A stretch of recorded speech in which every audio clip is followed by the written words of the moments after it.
it's very interesting that Mel Gibson, again, everybody knows about the movie, The Passion of Christ, has a lot to do, with this very ideological transformation. The Passion of Christ, this really anti-Semitic movie, which goes back to those accusations against the Jews, and it was really, no doubt, really inciting many Christian minds regarding relations between Jews and Christians. The movie deals, as a matter of fact, with this 12 hours, the last 12 hours of Christ, which, according to the Christian tradition, are really the 12 critical hours in which the mantle of chosenness went from the Jews to Christianity. Because the Jews had an opportunity. The Messiah came to them. And he really told them, listen to me. They didn't listen. They rejected him. They did whatever they did. And as a result of this, chosen, has moved from the Jews to the Christians. So this is very central.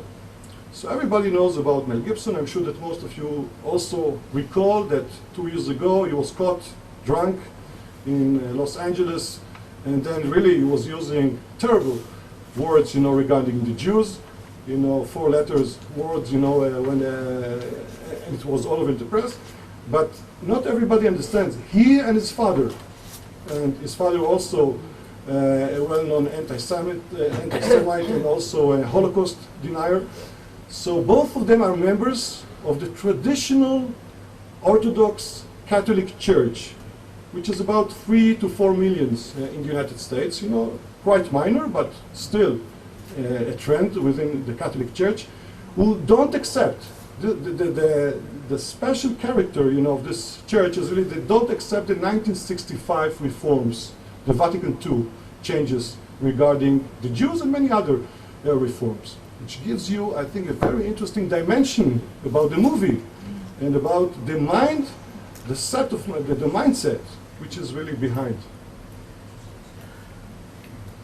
So here we are also left, with this Arab-Israeli conflict, which is, as I've said, very central. What is really the obsession? What is really the obsession of Christians and Muslims, with the Jews? So let me quote, here first, Arnold Toynbee, the famous historian, not really somebody, who was Chovev Tzion, a lover of the Jews, as you may know. He had this famous debate with Yaakov Herzog in McGill University, when really Herzog explained, also in this very terminology, that we, the Jews, we are Am lebadad yishkon, a nation that dwells alone, which is another symptom of being chosen, sometimes for good, sometimes for bad, sometimes it means really being a pariah among nations. And sometimes I think that within the United Nations, for instance, Israel is playing really this role of a nation that dwells alone when you look on the votes, when you look on the records.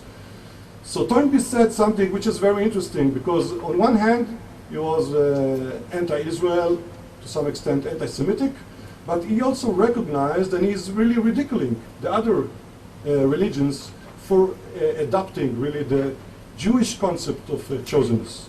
And I quote, "Thus the Muslims as well as the Christians accept in principle the Jews believe in the divine inspiration of the Torah and the consequent believe in the Jews' special status as the recipients of this divine revelation.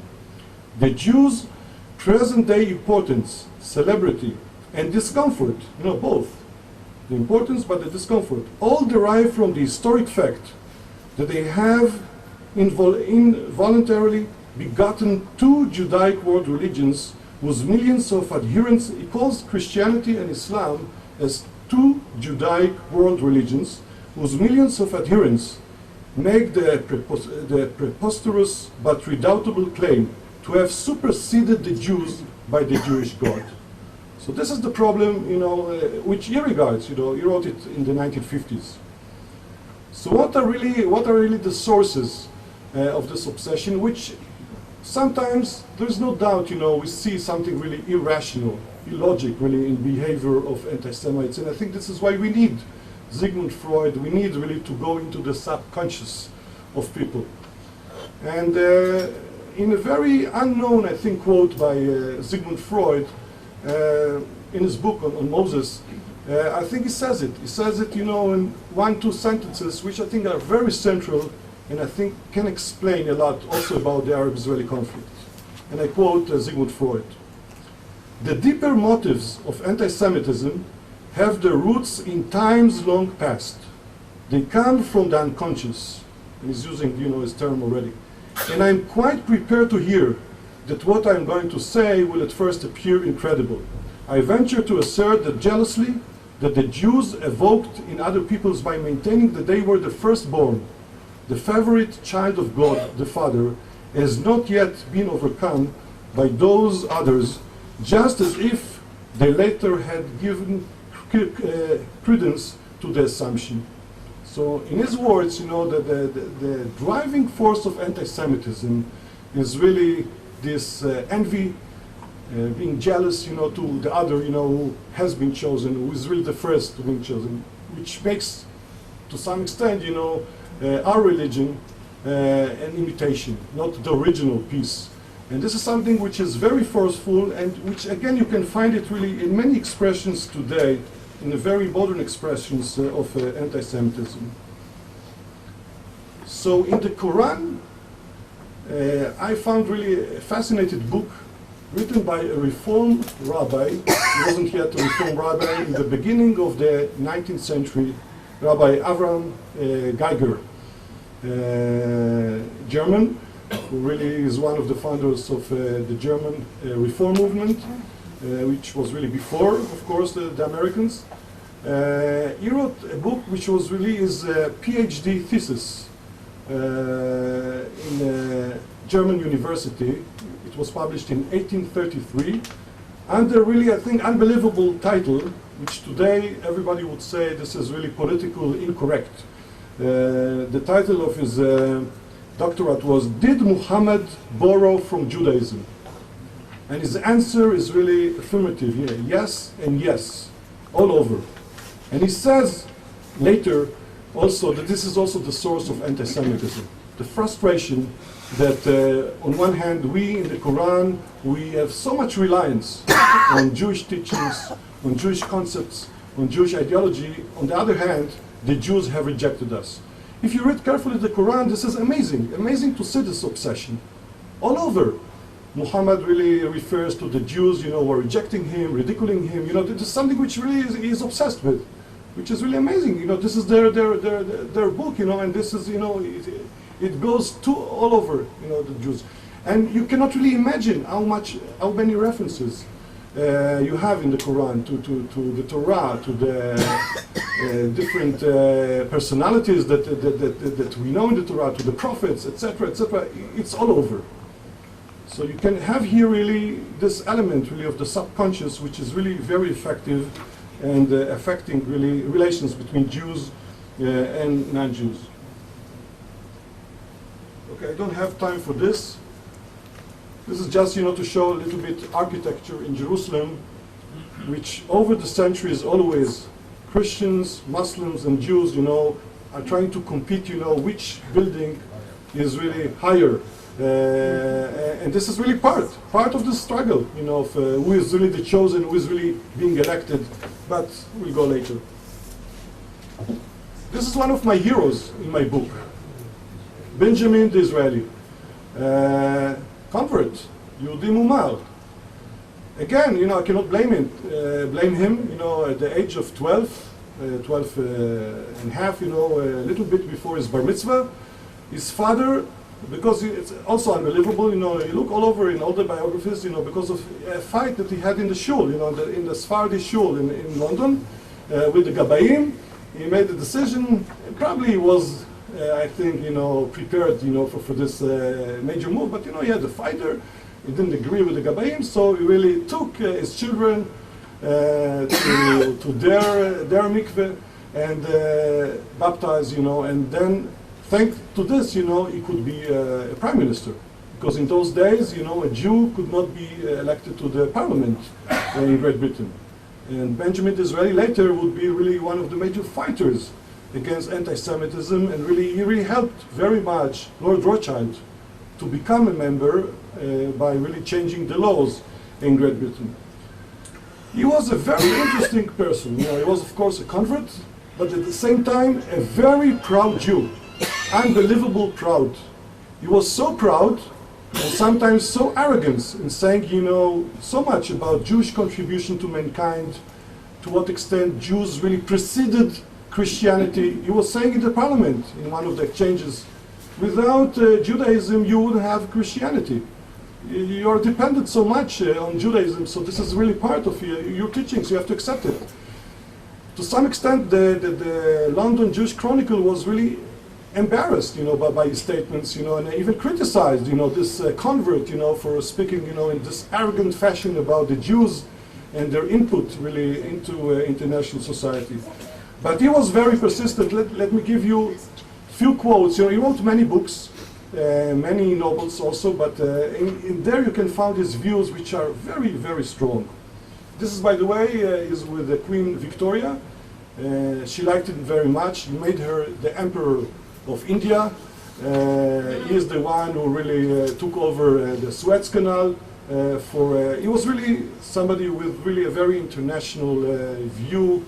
He is regarded in Britain. By the way, there was no Jewish prime minister since the Israeli, as you know, according to Jewish halacha, you know, Israel af al pi shechata, so he is a Jewish prime minister. Since then, you know, before him, there was no Jewish prime minister in England. And they had very good relations, you know, with the Queen, and she really, people say, really she really admired him. But he was referring to this chosenness. He's using the term, you know, in variety of sources, a lot. And in one of his books, you know, there is a Jew who explains, and he says that God made the Jews his peculiar people by many curious rites and customs. He marked us out from all other nations so that we cannot at the same time mingle with them and yet be him. We must exist alone. This is the great and holy essence of our law. You know, it's explaining, you know, something which again is really according to our tradition, you know, the laws of kashrut, the laws of sometimes Shabbat and others, which are really laws of separation. Havdalah, Ivdalta, Ben Israel Amin, you know, as well, Ben Kodesh Lechon, etc., etc.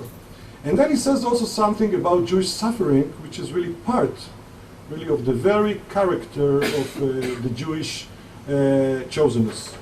Favored by nature and by nature's God, we produced the Lear of David, we gave you Isaiah and Hezekiel. Favored by nature, we still remain, but in exact proportion as we have been favored by nature by God, so we have been persecuted by men.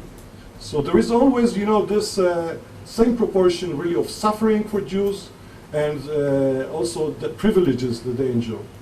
I don't have the time, but, you know, I regard anti-Semitism, I regard even the Holocaust, the horrors of the Holocaust, really as part, really, of this fate, you know, this Jewish fate, and this is part of really being chosen, and this is chosen in reverse, you know, being a pariah, you know, is part really of, and there is maybe a role, I don't have the time to go into this, you know, there's a beautiful passage by Anna Frank.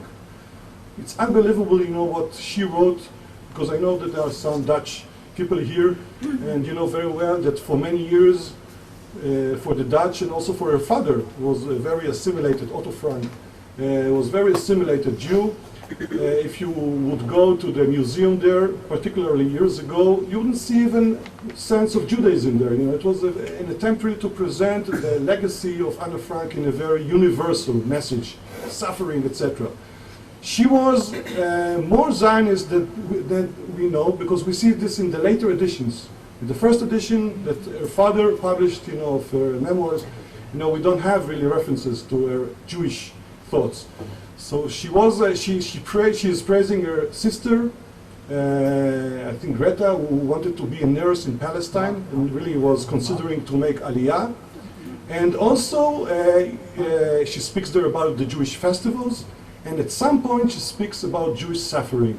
as part really of the burden of being chosen. And she says that God really has chosen the Jews probably also to serve really as an illustration of the moral bankruptcy of mankind. You know, this is something that is part, you know, and after that, after our suffering, the world will be able really to absorb the lessons really of this immoral behavior, and this is the way that we have to teach, you know, the world how to behave, etc. You know, I have the full quote. I don't have the time to go into this. So chosenness is part and parcel of the Jewish mind, of the Jewish psyche, and if not, this is the way that we are perceived as Jews. And you know, I don't have the time to go over, but you know, I took one example, Richard Dreyfuss, you know, famous actor, Oscar-winning actor, who says, on one hand, that he's not really believing in God. You know, he does not regard himself really as a religious Jew at all. You know, as agnostic Jew. Nevertheless, I believe we are chosen to illuminate the Jewish condition, our ethics, and even when that becomes not politically correct to say, I still believe that we are the chosen people. So let me conclude, you know, with a few sentences. My view, you know, I didn't go too much into the political issues, but you know, I've touched on the. I think the Jews, you know, should feel quite very comfortable, you know, with this title. Although, as you see, you know, it's something which brings with us, you know, burden, suffering, and responsibility, and we should not be too apologetic. So if I take Chaim Brenner, if I take others, you know, I didn't go into the Reconstructionist, you know, movement in the United States. Really, also took out references to chosenness in the prayer books, but they're coming back. Fascinatingly, they're coming back in many Reconstructionist, you know, congregations in the United States. So if I have to choose between them and between Richard Dreyfuss, Benjamin Disraeli, or the Jews of Alaska, so I prefer, you know, the Alaska solution. So we are in Alaska. It's quite really freezing there. The environment, you know, people around us anyway are looking upon us really as the chosen people. So let's call ourselves really the frozen chosen. Thank you.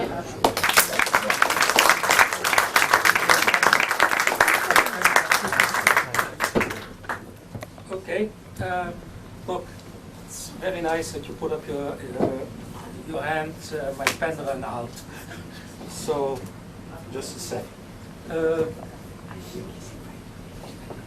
Avi, thank you very, very much. I should have said that we do this together with the Daniel Elazar Beetwaard Roundtable, Howard Wijsband, Dr. Ben Moloff, who really are making an effort to get more attention for the thoughts, the multiple thoughts of Dan Elazar, in addition to the massive attention Dan gets on the internet, where his works get about 30,000 hits a month, which I think every living professor would be very, very happy with. So I have three people so far: Aaron Lopez, Abessa Aaron Lopez, Tzvi Gil, Noga Arbel, Dr. Shalom Friedman, Howard Wijsband,